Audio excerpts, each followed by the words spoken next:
Bonjour Sacha, Bonjour Maxime, comment ça va? ça va bien et toi? Ça va super, merci. On se retrouve aujourd'hui à Neuchâtel, chez toi, pour une petite interview, une petite review de toi et de ton parcours. Ce que je te propose, c'est que du coup, tu nous racontes un petit peu par où tu es passé, qu'est-ce que tu fais actuellement. On va y venir, j'ai pas mal de petites questions pour toi. Ok. L'idée, c'est que tu nous parles de toi un peu plus en profondeur. Ok. Est-ce que tu peux rapidement te présenter, s'il te plaît? Ok, du coup moi c'est Sacha Giovannetti, j'ai 34 ans, je suis scientifique de formation, pour être précis je suis biologiste spécialisé en génétique. On est très loin du domaine où je me développe actuellement, mais en 2 mots maintenant je travaille comme conseiller en assurance sur Neuchâtel. Ça fait maintenant 6 ans que j'ai rejoint ce domaine de travail. Ok. T'es marié, t'as des enfants? Marié, pas encore d'enfant, c'est un projet Ok. imminent. Bon, à ce qui paraît ça se fait en 9 mois, mais c'est dans le pipe. Magnifique. Aujourd'hui, qu'est-ce que tu fais exactement dans l'assurance? Alors, aujourd'hui, je gère la région de Chaux-de-Fonds pour une boîte de caisse maladie.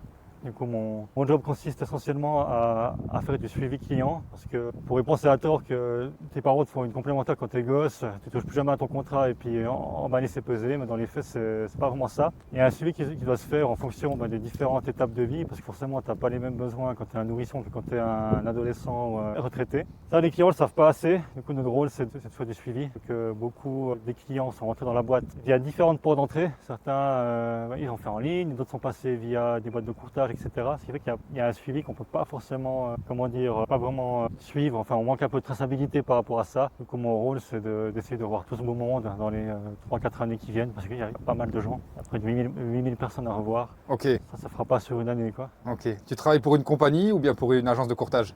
Pour une compagnie. Ok, très bien. J'ai fait les deux, mais actuellement, c'est pour une compagnie. Ok. Ça fait maintenant combien de temps précisément que tu es dans le domaine? J'ai démarré, pour être précis, c'était en novembre 2019. Ok. Tu as démarré en société de courtage, tu m'as dit? Ouais. Ok. Ça s'est bien passé? C'était ardu, une bonne école. Enfin, c'est assez simple. Moi, j'ai démarré chez Swiss Life Select. C'est connu, c'est la plus grosse boîte en termes de, pas forcément de volume de primes sous gestion, mais de collaborateurs. La plus grosse boîte de courtage en Suisse. Et j'ai démarré chez eux. Pourquoi je suis allé chez eux? C'est assez simple. Moi, j'étais de formation scientifique. J'ai bossé 2 ans dans la pharma. Je me suis fait chier comme un rat mort. Franchement, j'ai découvert le timbrage en fait. Je devais être timbré. On m'a demandé des tâches sur la journée que je pouvais bâcher en 2h30. Et puis, j'ai vite compris que de toute façon, on n'allait pas me libérer plus tôt. Ce qui fait que ma journée consistait à bosser 2-3 heures de temps. Puis après, à lire des articles qui m'intéressaient, voir des séries Netflix. Enfin, c'est marrant 2 mois. Au long terme, c'est hyper usant. Je dirais surtout, on en discutait tout à l'heure, mais quand tu as dû faire ce genre d'études où tu as été stimulé intellectuellement, etc.,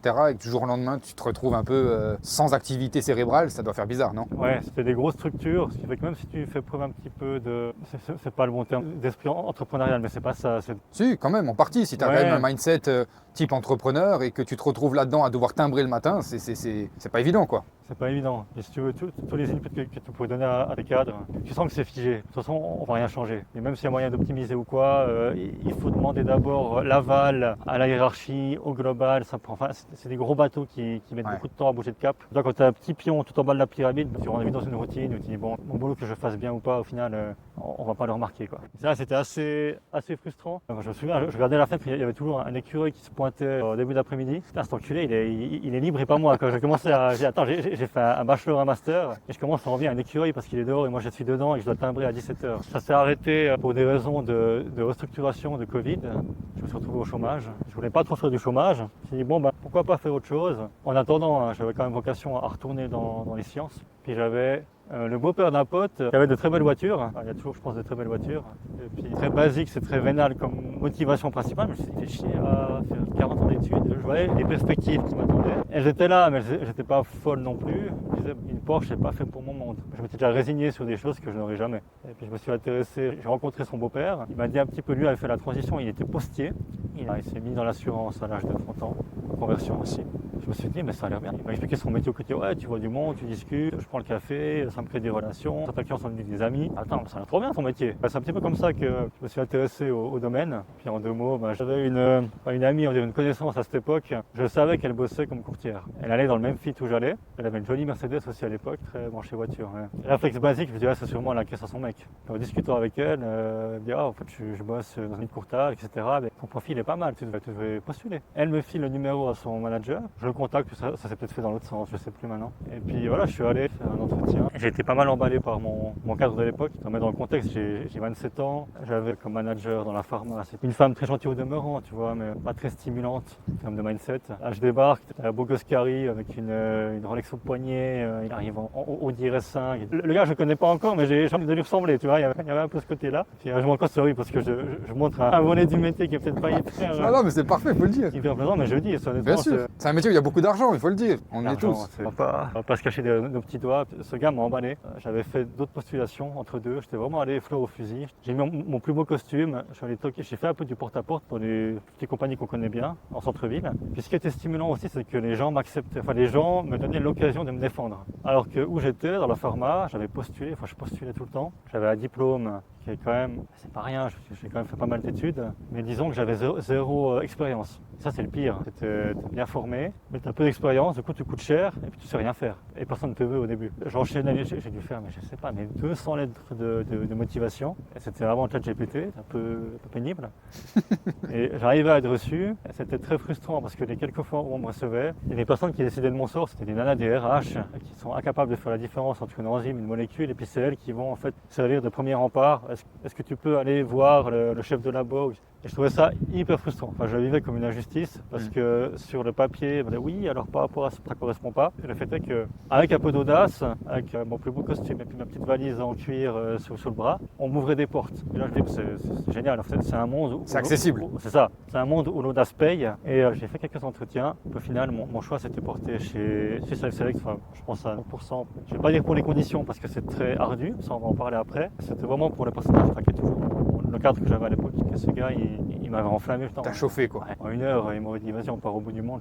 Ah, c'est ça, on va le dire, c'est un sale. Ouais. Il voit des gens tous ça. les jours, il C'est t'a ça. closé. Non, mais y a pas, en fait, il n'y a pas de mal à se faire vendre une activité comme ça, parce qu'on a tous été dans le même cas. On s'est tous fait exciter à un moment donné par que ce soit une montre, que ce soit une voiture, parce qu'on s'identifie. Et c'est normal, à un moment donné, on est des êtres humains, nous aussi, on a envie de rêver, nous aussi, on a envie de se projeter. Et cette personne-là, aujourd'hui, t'a permis de te projeter. Tu t'es projeté avec, tu t'es visualisé avec, et c'est ce qui t'a donné envie. C'est ça. Magnifique. Et donc, tu as fait Swiss Life Select, et ensuite J'ai fait 3 ans à peu près chez SLS. Puis ça, 2 mots pour ceux qui hésitent aussi à se lancer, parce qu'il y en a plein. Hein. Pourtant, moi, j'avais une certaine sécurité sur le plan du diplôme. tu gagnais ta vie, j'imagine, quand tu bossais en sciences. Ouais, je gagnais ma vie. C'est quand même des métiers qui rémunèrent en Suisse. Ouais, il y a quand même des perspectives sur le papier. Ah, c'est un diplôme académique quand même.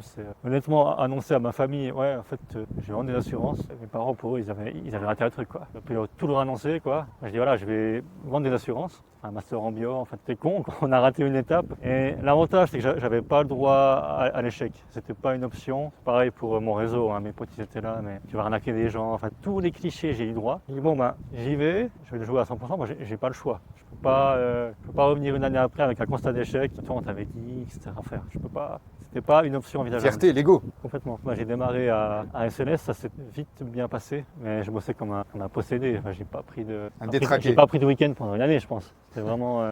Je voyais déjà la reconnaissance que tu te développes, ta performance est directement corrélée, si tu veux, à l'attention et à la reconnaissance qu'on te donne. Et ça, c'était stimulant. Par rapport à des domaines où j'étais, où je faisais les choses bien ou mal, ça se voyait pas. Là, je sentais vraiment les fruits de mon travail, de par la reconnaissance de cadre et de par en fait mes rémunérations. Puis je commençais à bien gagner ma vie, montrer à mon père, tu vois, en fait ça marche. Ils n'en revenaient pas. Je dis bon, pour l'instant, mais tu vois plus tard. Et plus tard, c'est maintenant. En fait, 6 ans après, ça va toujours très bien. Mais c'était bien, c'était une belle victoire. J'ai fait ça du coup pendant une année. Après, j'ai fait du management la deuxième année. Ça m'a permis de développer des collaborateurs, dont certains qui sont dans des compagnies maintenant à gauche à droite. Donc même master que j'avais formé à l'époque, qui est toujours dans le domaine. Hein. Je suis content parce que c'est clivant comme domaine, c'est captivant, ça te donne envie. C'est une fois que tu y es, honnêtement, et que tu gagnes ta vie, tu as une liberté.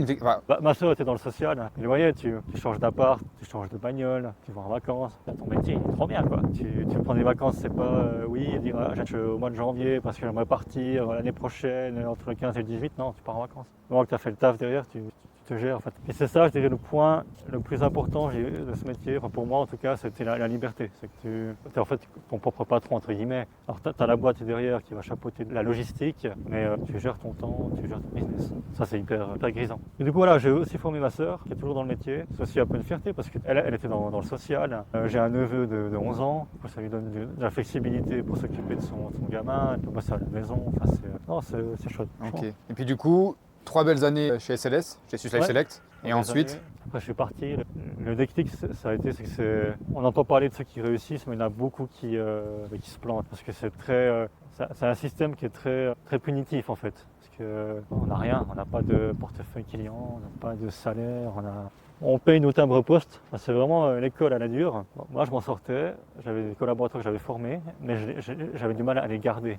On trouvait des combines, on faisait du lead, du marketing digital, on essayait un milliard de moyens pour voir du monde et faire croître nos portefeuilles. Mais j'ai perdu plein de belles personnes qui pour moi étaient vraiment de super conseillers, des gens qui n'avaient pas assez de ressources pour faire de l'acquisition. Et ça a fini par me fatiguer, parce que tu t'attaches aux gens, quelque part tu te sens un peu... responsable. Ouais, c'est ça. Ça crée des droits plus que des devoirs envers eux. Enfin, pardon, des devoirs plus que des droits, justement. Je me dis, mais merde, le gars, il avait une situation stable il y a 6 mois, il m'a rejoint, enfin, je lui ai vendu du rêve. Et c'est du rêve qui est accessible, hein, j'ai pas menti. Mais on se rend compte que ça marche pas. Tu te sens un peu tu te sens redevable de ces gens. Et j'avais une équipe où il y avait 3 collaborateurs qui battaient un peu de l'aile, qui étaient super sur le plan humain, sur le plan conseil, tout ce qu'on veut, mais je voyais que j'allais les perdre. Puis il y a une opportunité qui s'est ouverte dans une compagnie, m'a nommé, c'était Helvetia à l'époque. Puis j'avais une bonne réputation chez eux, parce qu'on faisait beaucoup de production pour cette compagnie, parce qu'ils ont des bons produits au passage. Et du coup, il y avait 4 portefeuilles vacants. Et moi j'avais dit, je vais volontiers, mais j'aimerais prendre mon équipe avec. Puis ça a pu se faire. Malheureusement, il y en a un qui n'avait pas pu venir pour des raisons X ou Y, mais on a été 3 en fait à faire la transition. Puis du coup, je suis allé à Helvetia. Ça s'était mal passé au passage, le départ à SLS, notre histoire. C'est le jeu, c'est le monde du travail. Le business. C'est le business. Parce que là, comme tu dis, c'est le monde du travail, oui. Mais là, ce qu'il faut comprendre, c'est que c'est du business, ce qui se passe. Et que lorsque tu pars d'une compagnie ou d'une société, c'est pas un départ comme si demain tu quittais la COP. Hein. Ce qu'il faut comprendre, c'est qu'il y a un portefeuille client en jeu, il y a des primes en jeu, il y a beaucoup de choses en jeu. Il y a de l'argent en jeu, et puis aussi une chose, c'est que c'est très difficile de faire la part des choses entre le privé et le pro. Parce que tu fais n'importe quel boulot standard, c'est pas, comment dire, il n'y a pas un jugement de valeur. Quand je dis standard, pour moi, tu dois pas gérer ton temps. Tu viens, tu t'abres, tu fais ton travail. Et tu rentres. À 17h, tu es libre. Là, c'est un boulot. Déjà, il y a le fait que tu vas au travail, c'est toi qui le décides, on ne va pas te l'imposer. Et puis, il y a un deuxième facteur, c'est que c'est un petit peu dur à décrire, mais c'est des conditions qui sont tellement compliquées quand tu n'as pas de salaire, quand tu es seul tributaire de ta force de travail, que ça crée en fait une espèce de cohésion, parce qu'on est tous à la même.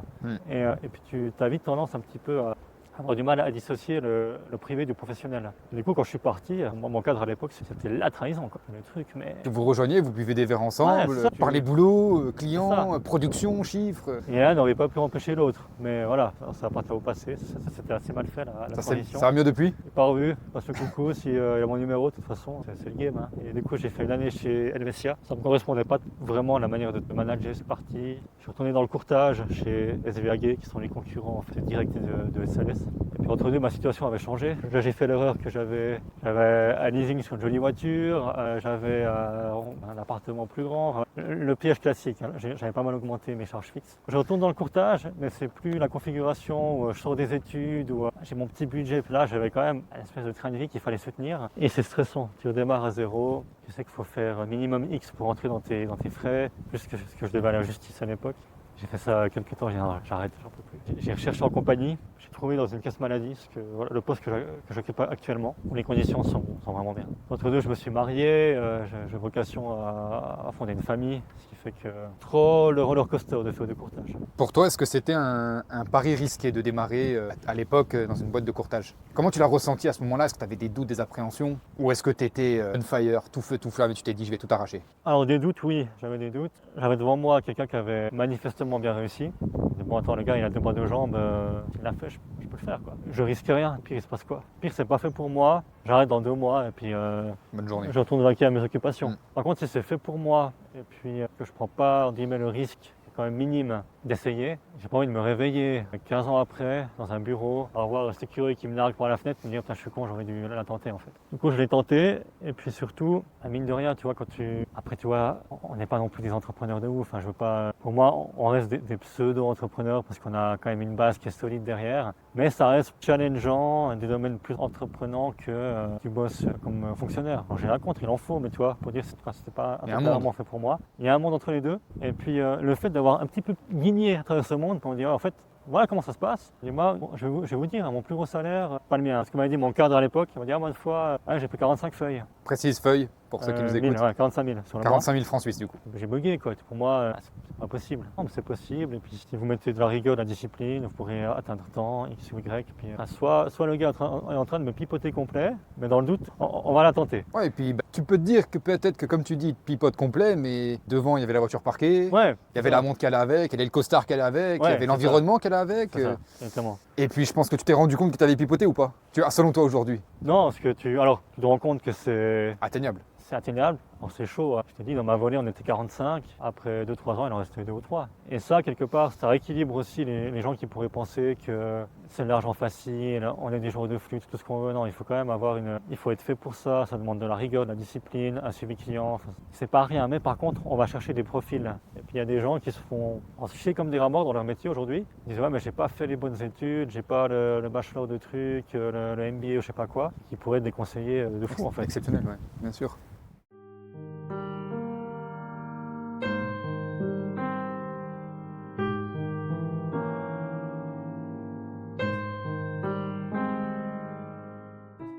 Sacha, ce que je te propose, c'est qu'on parle de tes peurs, de tes doutes lorsque tu as démarré. Quelles étaient tes plus grosses peurs au tout début, lorsque tu as démarré? Alors, mes plus grosses peurs, c'était principalement, je dirais, la perception de mon entourage par rapport à ma reconversion. Surtout que dans la boîte où je suis allé au début, chez Swiss Life Select, tu démarres avec ton réseau. Du coup, demain, on m'aurait mis face à des clients de l'entreprise, aucun souci. Par contre, devoir contacter mon réseau et dire « Ouais, salut, écoute, tu sais, hier j'étais dans la biologie moléculaire et aujourd'hui j'aimerais bien voir ta FC ménage. » C'est délicat, hein? Ma plus grosse crainte, c'était ça. C'est vraiment la perception par rapport à l'entourage. Après, la volonté de me reconvertir, quand même pas dire de changer de vie, mais on y est quand même. Hein. Je veux dire, c'est pas les standards d'influenceurs à Dubaï, mais j'entends... quand même. Je suis libre de mon temps, ce qui est déjà un truc pour moi qui est fou. Je peux te garantir que je pense que tu gagnes mieux ta vie que grand nombre d'influenceurs, comme tu dis, à Dubaï. Parce qu'il y a ce qui est visible sur les réseaux et il y a ce qui n'est pas visible, tu vois. Du coup, c'était ça la crainte. Mais comme je t'ai dit, de toute façon, j'étais configuré pour... Il n'y avait pas de plan B. C'était soit je réussis, soit je réussis. Voilà. Du coup, j'ai matraqué mon téléphone, j'ai appelé mon réseau. Et puis, tu vois aussi un petit peu, ça révèle les gens. Parce que des amis proches... Alors, je ne rejette pas la pierre, hein, j'ai pas de grief contre eux ou quoi. Ils n'ont pas ressenti l'urgence de venir. Ils ne sont pas dit que c'était important pour moi. Et tu te dis, quand même, enfoiré quoi, tiens. Et inversement, des super surprises. Des gars que j'ai vu à un anniversaire il y a 4 ans, que j'ai vu à une soirée, des trucs, qui étaient, ah, c'est trop bien, bien joué, attends, je viens. Et puis le gars, il vient, il te fait confiance, il te recommande à tout son réseau. C'est une star. Encore. Et ça, il faut y être préparé. Ouais. Il ne faut pas le prendre personnellement. Ah, c'est clair. Parce qu'eux ne vont pas comprendre l'urgence de la situation. Oui. Et puis, tu deviens un assureur. Ouais. Des personnes, désolé, mais c'est vrai, des personnes qui leur ont envoyé un message, hey, coucou, ça te dirait qu'on se voit pour parler de... Ils en ont reçu combien dans leur vie? Même moi, en tant qu'assureur, j'en ai je alors imagine. Ouais. Toi, je pense aussi. Ouais, clairement. Je suis passé de la pharma à l'assureur, j'étais du diable, quoi. Il manquait plus qu'à aller encore dans l'industrie du tabac, puis c'est bon, j'avais fait la triade. Et puis du coup, voilà, c'était ça vraiment la principale crainte. C'était la perception, c'était ces premiers appels. Mais après, ça a vite été compensé par l'excitation des premiers rendez-vous. Et puis tu vois que tu as quand même des retours positifs de certains clients en devenir.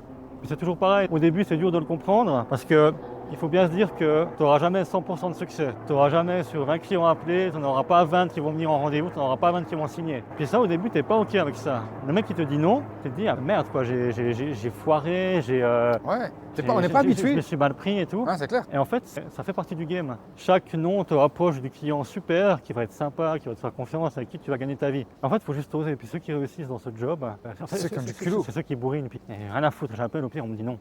Et puis c'est pareil, tu vois en boîte de nuit, Moi, je te jure, tu vois, t'as des gars, des fois, tu les vois, ils ont un physique un peu ingrat, mais le gars, il s'en fout, il matraque. Il va aller parler à 40 gonzesses. Au final, lui, il va finir avec une jolie Barbie en fin de soirée. Et puis toi, comme un con, t'es là, tu bois ton verre parce que t'as pas osé, en fait. Et c'est que ça. Mais ça, au début, il faut le conscientiser. Et puis, il faut te dire que des noms, t'en auras toute ta vie. Même après 5 ans, 10 ans de métier, ça fait partie du jeu. Et c'est OK. C'est pas grave. Parce que oui, quand des fois on te dit, moi c'est une phrase que j'entends souvent, hein, c'est ouais, de toute façon vous êtes beaucoup trop payé pour ce que vous faites. Parce que les gens ils voient la partie Visible. de l'iceberg. Ils voient le client hyper sympa, on prend un café, il est cool, il te fait confiance, tu fais une optimisation, puis pouf, tu signes, tu gagnes ta vie, tout le monde est content. Mais pour tomber sur ce client top, derrière tu as les 40 000 appels, t'as le client qui vient pas parce que son chien il est malade, tu as des trucs. Ah, t'envoies de toutes les couleurs. C'est ça. T'envoies toutes les couleurs. Et ça, c'est vrai que je te rejoins là-dessus. Les gens ne comprennent pas ça. Le fait de. Par exemple, je vais te le citer, mais est-ce que ça t'est déjà arrivé? Et je connais la réponse avant même que tu me répondes. Est-ce que ça t'est déjà arrivé que le client, tu fixes un rendez-vous avec, t'arrives chez lui, il n'y a personne? Combien de fois, honnêtement? Ouais, ça m'est arrivé d'aller à Neuchâtel-Genève, le gars est pas là. 3 heures de bagnole. Des centaines de fois. Moi, ça m'arrivait, si ce n'est pour dire au moins 1000 fois, de prendre un lapin. Et c'est le jeu, c'est comme ça. Ça fait partie du game, comme tu le dis, tu vois. C'est ça. Toi, je pense que c'est pareil. Comment tu réagis oui. à ce moment-là? Maintenant, Est-ce que ça te faisait douter de toi-même ou pas vraiment? Au début, un petit peu, tu dis peut-être que il y a eu un impair, je me suis mal exprimé, ou tu vois, tu as vite tendance un petit peu à Psychoté, ouais. psychoter. Et après, en fait, tu te rends compte que tu n'as aucun conseiller qui close à chaque fois, qui signe à chaque fois. Il y en a des qui sont plus ou moins bons, tu vois, entre du 8 sur 10, hein, du 4 sur 10. Mais celui qui réussit, c'est celui qui est régulier, en fait. C'est la loi des nombres. Du moment que tu es content, tu es régulier, puis que tu ne te laisses pas atteindre par ces micro-échecs qui ne sont pas vraiment des échecs, ça te rapproche, en fait, de toute façon, du client que tu voulais vraiment avoir. Ton objectif, ouais.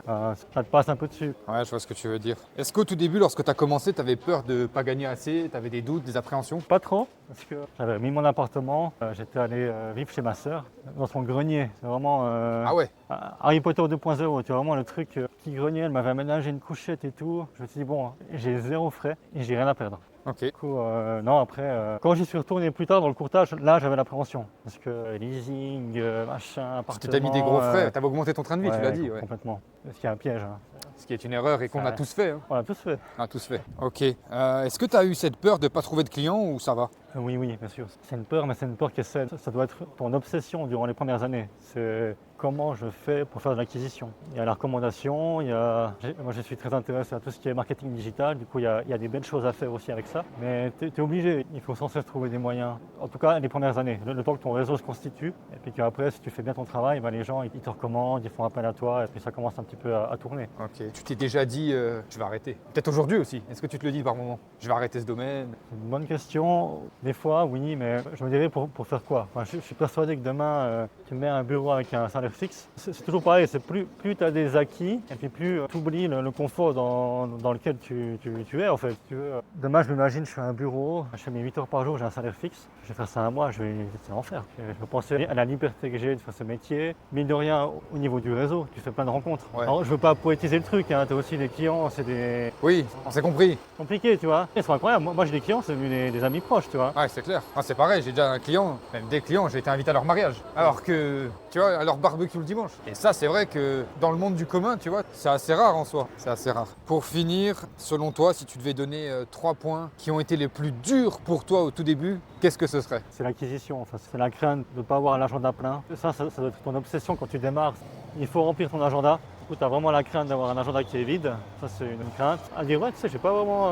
J'en ai qu'une, tu vois, ce serait l'acquisition client, quoi. c'est que ça. C'est que tu enlèves ça. Le regard des gens. Parce que ça, Ouais. ça aussi. Ça, c'est vrai. Tu sais, quand les gens ils sont pas habitués à te voir mettre un costard tous les jours, tu sais, ils ça. disent mais tu vas où? Tu vas à un mariage? À force, ce genre de réflexion, tu vois, elles peuvent aussi Parce que moi je l'ai eu ça. Tu vois, elles peuvent te gonfler un peu, tu vois. Alors ouais, c'est vrai, tu as bien fait de me le suggérer, je dirais c'est ça, c'est l'acquisition. Et puis le regard, mais pas forcément, parce que le costard, moi j'aime bien. Je vais dans l'univers où tu vois, biologiste, tu es plus souvent en sarwell qu'en cravate, ça me va pas quoi. La blouse, non? Même pas? La blouse ça va, la blouse c'est stylé, le sarwell, attends, c'est bon. Disons que ça me convenait de mettre un bon costume, c'était plaisant, c'est toujours plaisant. Par contre, c'était plus l'image d'assureur. C'est ça, les 2 points qui faisaient flipper, c'était l'acquisition et puis cette image, en gros le gars, c'est un arnaqueur. Ah, c'est pas évident.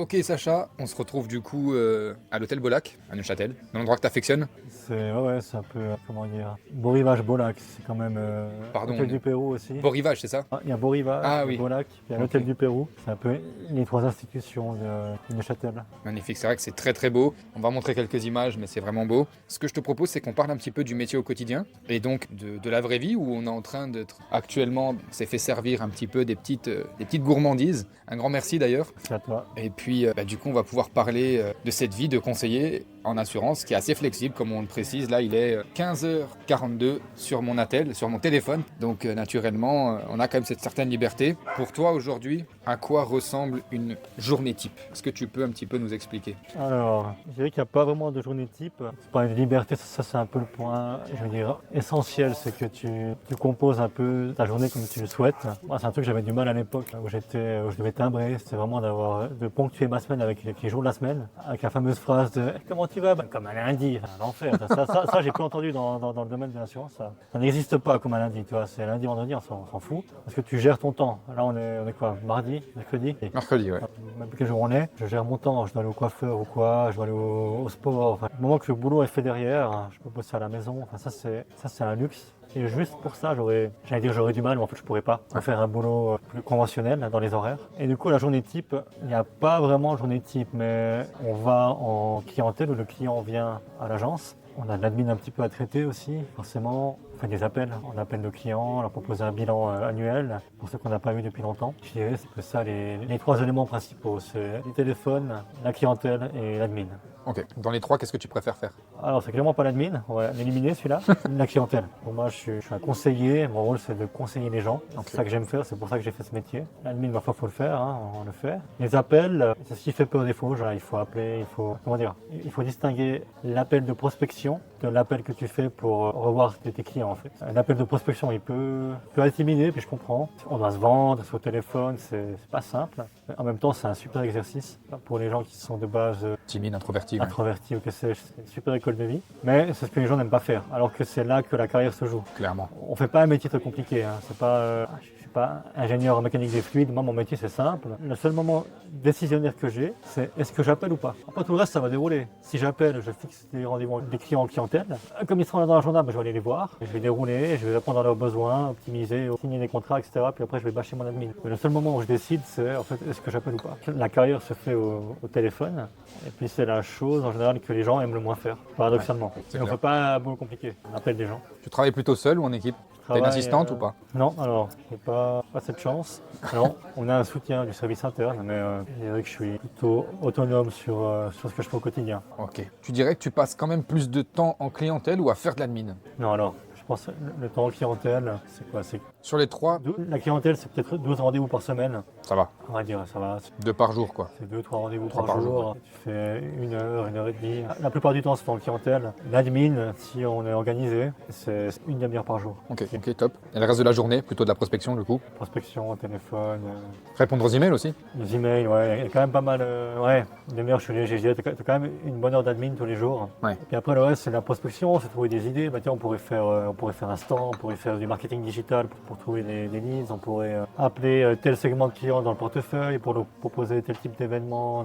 C'est ça qui est bien, c'est que tu as une bonne part en fait, de marge de manœuvre où tu fais un peu ce que tu veux. Il y a certains, ils vont se dire, ok, ben, je sais ce qu'il me faut pour être dans mes chiffres, avoir un revenu qui me suffit, qui me correspond. Et puis à côté, j'ai du temps pour ma famille, mes enfants, je vais apprendre à faire du violon, je vais apprendre le mandarin, enfin peu importe. Et puis il y en a d'autres qui vont dire, ok, j'ai du temps, je vais l'optimiser, je vais appeler plus de monde, je vais trouver du lead, Ça qui est bien, c'est que tu peux vraiment adapter ton fameux work-life balance, comme on dit.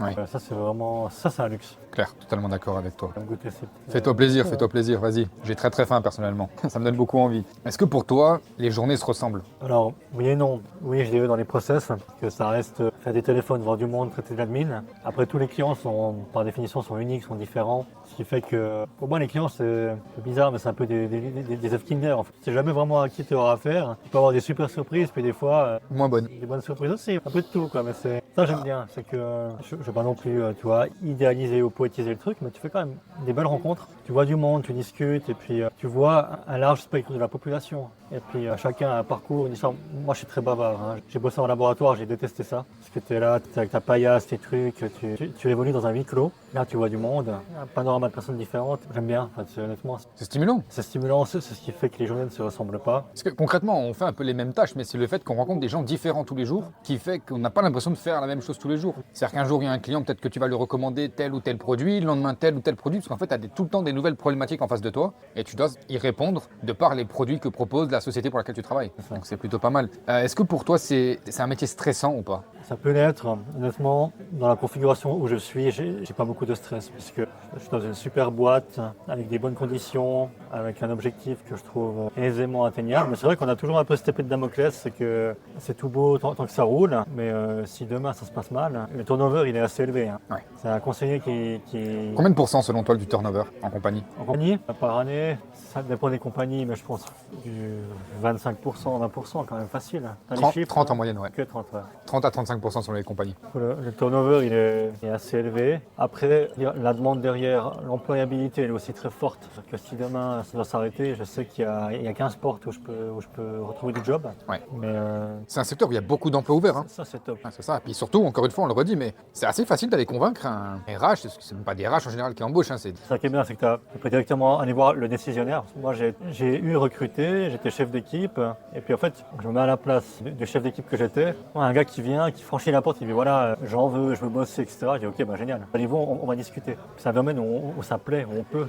Et on peut très vite avoir affaire à un décisionnaire. Dans la pharma, je veux bosser chez Philippe Maurice demain, super boîte. Impossible. Il y a des process, il y a au moins 15 étapes différentes, il faut aller voir 40 gulus avant d'avoir affaire aux décisionnaires. C'est un peu stressant par le fait que si tu n'as pas ton chiffre, ton aventure peut vite s'arrêter. Et tu sais que derrière, il y a X boîtes il y a beaucoup de demandes. Quoi. Ouais, c'est clair, ok. Tu travailles combien d'heures semaine à peu près, tu penses? Je dirais, moi j'aime bien être au bureau. J'ai des collègues qui sont la plupart des potes, en phase de devenir des amis, tellement on a une bonne relation. Du coup, j'ai du plaisir à être au bureau. Honnêtement, je pourrais bosser ce que je fais, je pourrais le faire, je pense, en moyenne 5 heures par jour. Des fois, tu vois, ça pourrait être une journée où je commence à 8 heures, je finis à 20 heures. Mais sur la semaine, je pense 5 heures par jour. Je pourrais faire ce que je fais. Mais la réalité, c'est que je fais plutôt du 8 heures par jour. Parce que pause café qui dure, parce que vas-y, il fait beau, on va boire un verre, on va manger. Et puis à midi, d'un coup, on part à la pause de midi, on revient à 15h30. Si je devais gérer une vie de famille, par exemple, avec des horaires, des gosses, etc., en 5 heures, je pense que je pourrais clairement gérer ce que je fais. Ok, on est d'accord qu'aujourd'hui, tu peux organiser ton emploi du temps comme tu l'entends. On a très peu de prérogatives. On doit maintenir une permanence, ce qui fait qu'un conseiller par jour doit être au bureau. Du coup, on se relaie sur la semaine. Et c'est la seule micro-restriction. Autrement, on gère comme on veut. On veut bosser à la maison, on bosse à la maison. Est-ce que pour toi, c'est un métier qui est compatible avec une vie de famille? Complètement. Il faut... Ma sœur, dans le métier, elle a un petit garçon. Puis elle est beaucoup plus disponible pour lui parce qu'elle l'était à l'époque avec un métier plus conventionné dans les horaires. Du coup, c'est tout à fait compatible. Il faut juste un peu de discipline, un peu d'organisation. Est-ce que pour toi, tu as plus de liberté aujourd'hui qu'avant, lorsque tu étais plutôt dans ces jobs en pharma? Incomparable. En compagnie, c'est encore une fois, c'est un petit peu plus restrictif. Dans le courtage, on fait comme on veut. Je me souviens, c'était quoi? C'était en janvier 2023. J'avais fait une bonne année, en 2022. Sur un coup de tête, j'ai pris des billets, je suis allé aux Antilles 3 semaines, en Guadeloupe. J'ai dit à mon cadre, les billets avaient été pris, puis après j'ai dit à mon cadre, ouais, si jamais je pars en Guadeloupe. Tu pars quand? Dans 2 semaines. Ah, tu pars combien de temps? Une semaine? Un petit peu plus. 10 jours? Vas-y, 3 semaines. Qu'est-ce que je te dis? Bon voyage. Qu'est-ce que je te dis? Profite bien. Je sentais qu'il avait un peu tiqué parce que je n'avais pas prévenu, puis j'avais une équipe que je laissais un petit peu en totale autonomie pendant 3 semaines. Mais du moment que tu as ton chiffre, surtout dans le courtage, fais ce que tu veux, quoi. C'est clair.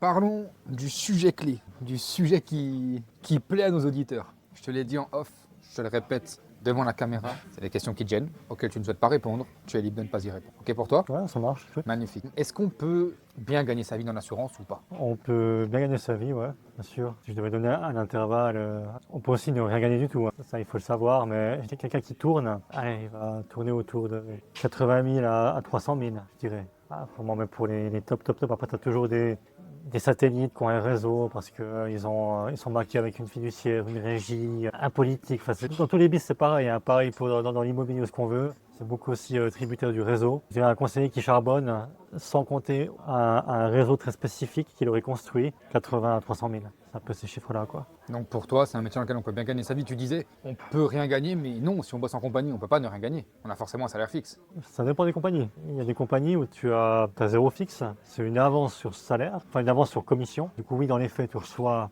un salaire qu'il te faut rembourser. Et si tu n'es pas dans les chiffres, l'aventure s'arrête. Est-ce que tu gagnes mieux ta vie qu'avant lorsque tu as démarré? Est-ce que tu as senti une réelle évolution au fur et à mesure des années? Il y a des phases de haut et de bas, mais dans tous les cas, je dirais que je gagne nettement mieux ma vie que ce que j'aurais pu, même dans mes pires années, que ce que j'aurais pu escompter gagner à terme dans le domaine où j'étais avant. Sans indiscrétion, quel est ton meilleur mois? Mon meilleur mois, c'est un peu biaisé parce que tu as des mois où tu peux toucher un bonus, mais qui est le fruit d'un travail sur l'année. Bien sûr. Les meilleurs mois, on est autour des 30, 32, 33. Ok, super, c'est exceptionnel.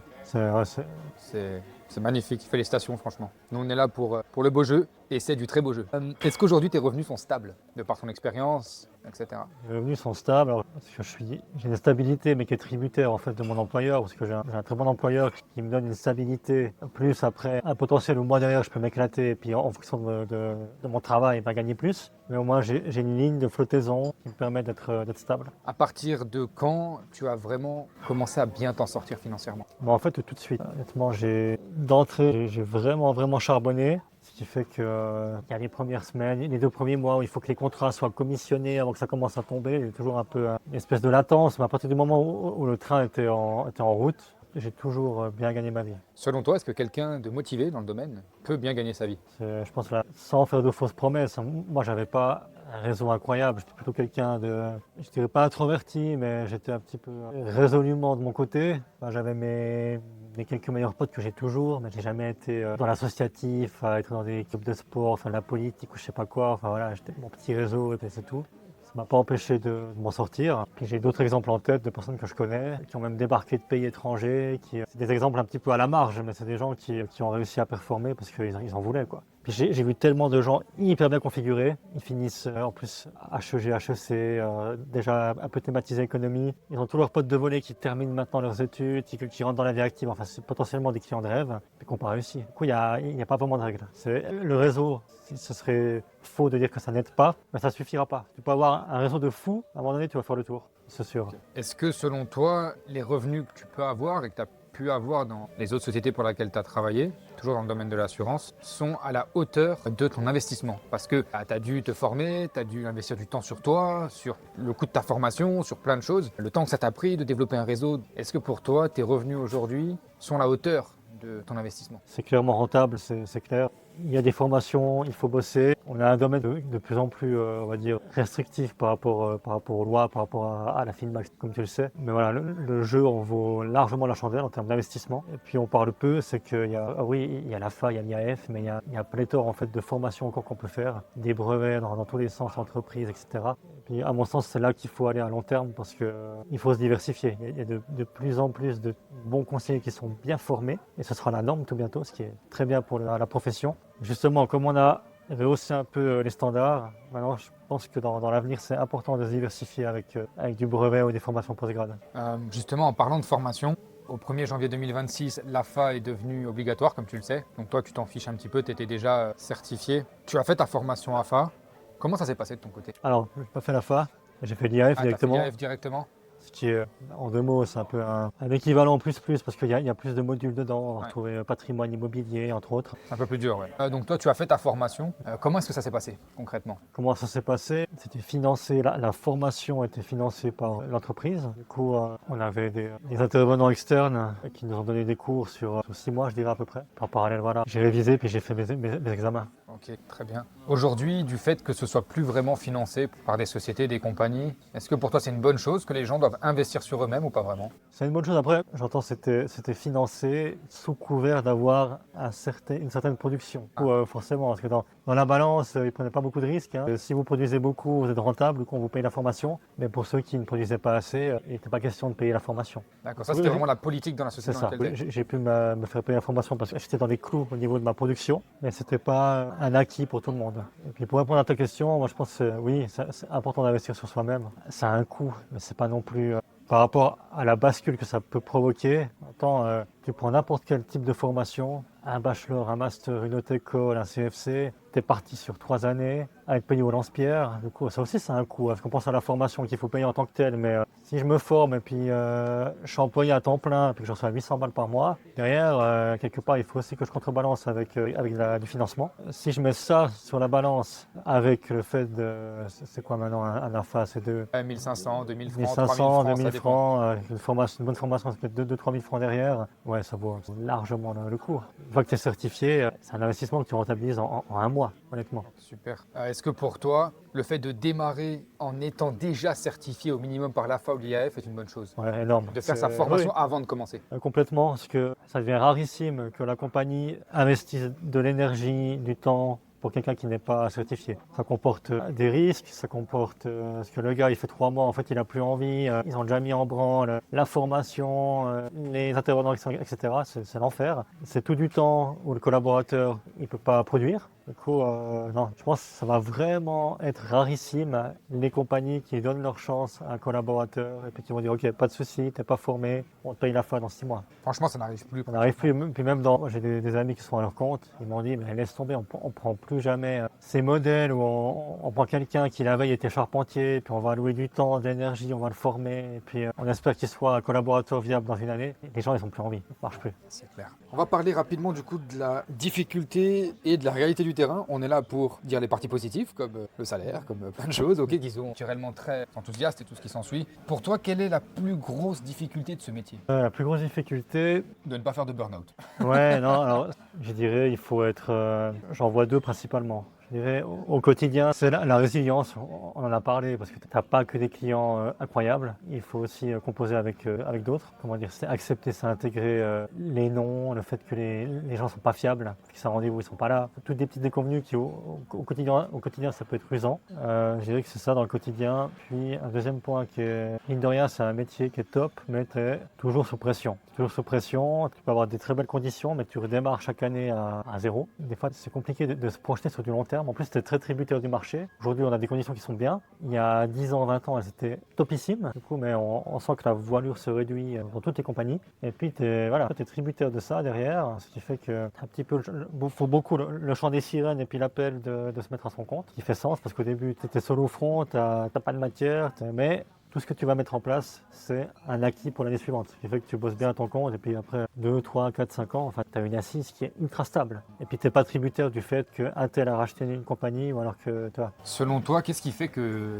certains abandonnent? Puis en plus, par rapport à ce qu'on a dit, tu es plutôt bien placé pour le savoir. Tu as été manager d'une équipe. Manager, c'est ça le titre? Ouais, Cadre. Cadre, c'est vaste. Qu'est-ce qui fait que les gens abandonnent pour toi? Il y a deux types d'abandon. En général, soit les gens, ce métier, tu vas savoir après 2 semaines si tu es fait pour ou pas. Si tu vas aimer ce métier ou pas. Il y a ceux qui, après 2 semaines, ils ont dit ok, c'est pas fait pour moi. En fait, j'aime pas voir des gens, j'aime pas appeler, j'aime pas l'image que je renvoie sur mon réseau. Mais au moins, cette catégorie de personnes, elle va très vite être à jour par rapport au fait de s'épanouir ou pas dans ce métier. Ou alors, ils abandonnent par manque de. Ils ont plus d'essence dans leur moteur. C'est que ça. Puis l'essence dans le métier, c'est des rendez-vous. Ils n'ont plus de recommandations, ils n'ont plus de numéros à appeler, ils n'ont plus de clients à voir. Petit à petit, le train s'arrête et c'est terminé. Mais je connais tellement de conseillers qui, quand ça tourne, ils adorent le métier, ils adorent l'équipe, ils adorent le quotidien, voir des clients, etc. Mais la contrainte, ils n'arrivent pas à trouver les ressources nécessaires à avoir de l'activité. Ils arrêtent, faute d'activité. Pour toi, c'est quoi l'erreur numéro 1 d'un débutant? Réduire son activité et puis ne pas prendre des recommandations. C'est que ça. Quand tu démarres, tu n'as pas de réseau, il faut bosser en arborescence. Tu vas démarrer avec ton réseau, tu vas faire du bon boulot, tu vas demander à être recommandé, mais il faut demander. Les gens, ils vont pas le faire spontanément. Et puis je vois souvent un nouveau collaborateur, c'est toi qui vas l'accompagner. Du coup, il y a une rigueur parce que tu es derrière, il fixe ses rendez-vous, tu vas en clientèle, tu fais du bon boulot, tu demandes à être recommandé, tu es là, tu prends des recommandations avec le collaborateur, ça tourne, il agende sa semaine, il a du volume pour travailler. D'un coup, tu le laisses aller et puis il va commencer, si tu veux, à faire des concessions. J'ai fait un super rendez-vous, et puis le client dit bah écoute, je te recommande, mais je te redis, là j'ai pas le temps, je dois aller prendre mon bus, mais t'inquiète pas, je te recommande à mes cousins bientôt. Puis le conseiller dit oui, mais c'est le début de la fin en fait. Si tu commences à faire des concessions, à dire bon bah lui j'ai pas pris de recommandation, lui d'habitude j'en prends 4, j'en prends que 2, en fait c'est le début de la fin parce que tu vas faire des concessions sur tout, tu vas faire des concessions sur ton activité. Moi ce qui fait que j'ai eu rapidement du succès, c'est que je commençais pas ma semaine avant je pouvais pas ne pas avoir 10 rendez-vous dans ma semaine. C'était physique. Je n'avais pas 10 rendez-vous. Si j'arrivais pas lundi au bureau avec 10 rendez-vous agendés, alors c'est impossible. Puis j'ai suivi cette rigueur. J'ai toujours pris des recommandations pour développer mon réseau. Puis j'ai jamais eu d'emmerde. Puis je vois que par ma petite expérience, les collaborateurs que j'ai suivis, c'est toujours ça qui pêchait. C'était la prise de reco. Et puis c'était l'activité qui baissait parce que derrière, il y a pas de personne à appeler. Selon toi, est-ce que tout le monde peut réussir dans ce domaine? Je dirais que oui. On s'entend à ceux qui s'en donnent les moyens, mais tu vois, il y a des choses. Moi, de base, je suis mauvais en langue. C'est pas un truc. Je suis bon en sciences, je suis mauvais en langue. Voilà, c'est comme ça. Dieu a décidé. Il a attribué les points de compétences. Je suis comme ça. Du coup, il y a des choses. Je vais jamais parler 15 langues parce que j'ai pas l'oreille pour. Ou des gens, c'est pas des matheux. Pour leur expliquer 40 fois un théorème, ils vont pas capter un beignet à ce que tu leur dis. Là, on parle d'un domaine, d'une profession où il ne faut pas avoir des attributs non plus de fou, quoi. Il faut avoir 2 bras, 2 jambes, un téléphone, une bouche, et puis c'est parti. Il faut appeler des gens. Alors oui, au début, on n'est pas à l'aise, peut-être qu'on n'est pas extraverti, on est plutôt introverti, et puis c'est sortir de sa zone de confort. Mais ce qu'on te demande à terme, c'est pas compliqué en fait. Il faut juste le faire, il faut juste se lancer. Et puis c'est des choses que, de toute façon, même si tu n'es pas très bon socialement, à la base, une fois que tu auras vu 10, 20, 100, 200 clients, tu deviendras bon. C'est pareil au niveau théorique. Au début, tu n'y comprends rien, mais c'est pas grave parce que ton client, il n'est pas plus avancé que toi. Au début, tu navigues un petit peu à tâtons. Ouais, complètement. Si tu es bien encadré, tu fais tes formations et tout, tu commences à capter comment ça marche. C'est pas une opération à cœur ouvert, quoi. Il y a vraiment tout type de profils qui peuvent réussir. Il faut juste donner les moyens puis vouloir. Qu'est-ce qui, selon toi, fait vraiment la différence entre ceux qui réussissent et les autres? Je dirais que ça rejoint un peu ce que j'ai dit, mais ceux qui n'ont tout simplement pas abandonné. Moi, je connais tellement de personnes. Sur le papier, ils avaient tout pour réussir. Du réseau, du charisme, de l'aisance au téléphone. Enfin, j'avais un collègue, mais il aurait pu me vendre, je sais pas, un tractopelle au téléphone. Alors, j'ai pas de permis poids lourd, tu vois. C'était une machine. Il avait un sourire, un rire communicatif. Et puis, il y a eu 2-3 déconvenus. C'est casse les couilles, j'arrête, quoi. C'est chiant, ça me fatigue, c'est compliqué. Et puis d'autres, mais j'aurais pas parié un bouton de manchette dessus. Mais ils ont 8 ans après, 10 ans après, et les gars, ils sont toujours là. Maintenant, en plus, ils ont du courtage, ils ont plus trop besoin de travailler. C'est clair, hein. Donc en gros, tu dis la rigueur. La résilience. Rigueur, résilience. Si tu devais donner des conseils aux futurs conseillers, aux futurs courtiers qui nous regardent, quels conseils tu donnerais à quelqu'un qui hésite à se lancer? Conseil. C'est marrant parce que peu avant de changer de voie, j'avais regardé l'interview de Charles Le Gave. Il y a un économiste français que je trouve très stylé. Très connu. Très, très connu. Et puis, le gars, il avait une formule, il disait en gros, il ne faut pas rester dans un endroit où tu te fais chier, où tu es malheureux. C'est aussi simple que ça. Si aujourd'hui tu n'es pas bien dans ta situation, change quoi. Il n'y a rien à perdre, mis à part des années de malheur en fait. C'est aussi simple que ça. Et du coup, je pense que ceux qui hésitent à se lancer... Moi j'ai une devise, j'ai déjà dit d'ailleurs lors de cette interview. Est-ce que le plus gros risque d'une vie, c'est pas de ne pas en prendre? C'est juste. Pour moi, si tu ne prends pas de risque, c'est un risque de ne pas prendre de risque. Tu vois ce que je veux dire? Et c'est fou. C'est assez simple, tu te dis où est-ce que je veux être dans 10 ans, dans 5 ans, dans une année. Et si ta vie, on parle beaucoup de vision, hein, tout ce qui est dev perso, enfin tu vois, le matin je prends pas des douches froides et puis je prends pas de smoothie. Peut-être que je devrais, j'aime bien le dev perso, mais pour moi, lire Marc Aurèle c'est plus stylé que lire un bouquin, le top 10 Amazon des livres de dev perso. C'est une autre histoire. Mais donc on parle beaucoup de vision, c'est quand même vrai. Il faut réfléchir où tu veux être dans 2 ans, dans 3 ans, dans 5 ans. Et puis si ce que tu fais actuellement, ça te permet d'y aller, vas-y, continue, super. Si c'est pas le cas, change un paramètre ou 2. Et puis t'as rien à perdre. Au pire, qu'est-ce qui va se passer? Au moins tu sais que, ma foi, c'est pas fait pour toi, c'est possible, hein. Bien sûr. Mais au moins tu sais. Puis tu n'auras pas le risque. Comme je disais, tu te réveilles à 40, 50, 60 piges. Et putain, mais à quoi aurait ressemblé ma vie si 20 ans en amont, j'aurais pris ce virage? Puis il y a aussi un truc où, à un moment donné, la réussite, on se la donne, entre guillemets, on se donne la chance de réussir. Et il y a une stat qui est assez folle, hein, mais qui est vraie, mais 100% des gagnants du loto ont joué. Il faut être honnête, hein, à un moment donné, si on ne tente rien, on n'a rien. Qu'est-ce que tu aurais aimé, toi, qu'on te dise lorsque tu as commencé? C'est une bonne question. On est dans des questions philosophiques, là. C'est bien, je sais pas honnêtement. J'aurais envie de te dire maintenant, un petit peu ce qu'on a dit, t'as rien à perdre. Mais je sais que dans mon cerveau, ça aurait mis l'option qu'il y avait un plan B. De me dire, ok, bon, au pire, c'est pas grave. Non, au pire, c'est grave. Pas de plan B, tu vois. Écoute, mon entourage m'avait rien dit de spécial. Alors, j'ai pas eu vraiment de... Qu'est-ce que tu aurais aimé qu'on te dise, justement, à ce moment-là, quand tu as démarré? Coucou, je suis là, je compte une assurance vie. J'aurais voulu qu'on me dise, écoute, tu aurais dû le faire 10 ans en amont. Tu regrettes de pas recommencer plus tôt, quoi. Si j'ai un seul regret, moi j'ai démarré domaine, j'avais 28-29 ans. Le seul regret, ça aurait été de ne pas démarrer début de la vingtaine. Je me suis emmerdé à faire des études qui n'ont servi à rien. Avec le recul, je serais rentré là-dedans à mes 20 ans. Toujours plus malin après, hein, j'entends. C'est le conseil que je me donnerais au mois du passé, c'est démarre maintenant. Est-ce que tu recommandes ce métier aujourd'hui? À fond, franchement, il y a plein de belles perspectives. Souvent un petit peu la crainte, maintenant on dit oui, mais avec l'IA, on va se faire remplacer, les gens ils font du comparisme, je sais pas quoi. C'est pas vrai, on voit qu'il y a une attitude de la part des clients, du consommateur qui tend à vouloir voir de l'humain, du présentiel. Il y a des choses qui vont être déléguées à l'IA, à l'informatique, c'est très bien, mais je pense que c'est un métier qui est encore passablement, contrairement à ce qu'on pourrait penser, préservé en fait de ce type de technologie, parce que le client il veut qu'il y ait un humain derrière qui acte et puis qui appuie ses choix. Ça, c'est clair et net. Et ce qui est intéressant, c'est que c'est une porte d'entrée, même pour faire plein de choses. C'est des domaines qui sont interconnectés à la gestion de fortune, à l'immobilier, à l'entreprise. C'est ça qui est bien, c'est que c'est une porte d'entrée vers un domaine qui est très généraliste. Et puis par la suite, il y a pléthore de certifications qui, à mon sens, sont beaucoup plus intéressantes que certains bachelors ou masters qu'on peut poser au niveau académique. Il y a un potentiel qui est énorme. On parle pas que d'un métier, on parle d'une porte d'entrée, une espèce de réseau qui est beaucoup plus dense que ce qu'on pourrait imaginer au niveau de postes potentiels. Il y a le conseiller à la clientèle, mais il y a vraiment un organigramme ça ouvre des portes qui sont hyper intéressantes. Pour quelqu'un qui regarde cette vidéo et qui hésite à se lancer, qu'est-ce que tu lui dirais? Je dirais, vas-y, J'avais un collègue on rigolait toujours parce que le mec bossait dans une boulangerie. Et puis je lui disais, mec, on n'est plus à la boulangerie ici. C'est la formule que j'utiliserais. Moi, reste pour pâtisser qui se lève à 3h du matin, hein, c'est pas ça. Lui, il bossait vraiment à la caisse. Hein. C'est au mec, il faut, on n'est plus à la boule en main. Et c'est ça, on y va, rien à perdre. Dernière question, Sacha. Si tu devais résumer ce métier en une phrase, ce serait quoi? C'est une sacrée question. Hein. En une phrase, je dirais que c'est un métier qui permet de moduler ton quotidien comme tu l'entends. Et ça, c'est un luxe. Alors, je vais passer la phrase, mais en 2 mots, il n'y a aucun autre corps de métier qui te permet de faire ça. Comme j'ai dit, il y a des conseillers. Ils ont dit, OK, moi, il me faut temps pour vivre. Et puis, je suis plus axé, non pas sur la performance, l'argent, ce qu'on veut. Moi, je veux du temps libre parce que j'ai des gamins, je fais du violon, j'apprends l'espagnol, etc. Ces gens, ils peuvent avoir ce type de vie-là. Et puis, inversement, dès qu'ils disent, en fait, moi, j'ai pas envie de bosser 8 heures par jour. J'ai envie de bosser 15, 20, bosser les samedis et dimanches. Et ils peuvent le faire aussi. Je veux dire que c'est vraiment un métier qui donne des modalités de vie de l'ordre du sur-mesure en fonction de qui on est. Super. Sacha, merci beaucoup pour ton témoignage. Merci à toi. Merci pour ton temps. C'était vraiment hyper intéressant. Dernière chose avant de terminer, si des personnes veulent te contacter pour des conseils, travailler avec toi, où est-ce qu'ils ou elles peuvent te joindre? Alors, je peux laisser mon numéro WhatsApp. WhatsApp ou bien une adresse mail ou... WhatsApp, mail, voilà. Je ne sais pas si tu auras eu une description dans le... Bien sûr, tout sera dans la description. Voilà, des réseaux sociaux également? Assez discret par rapport à ça.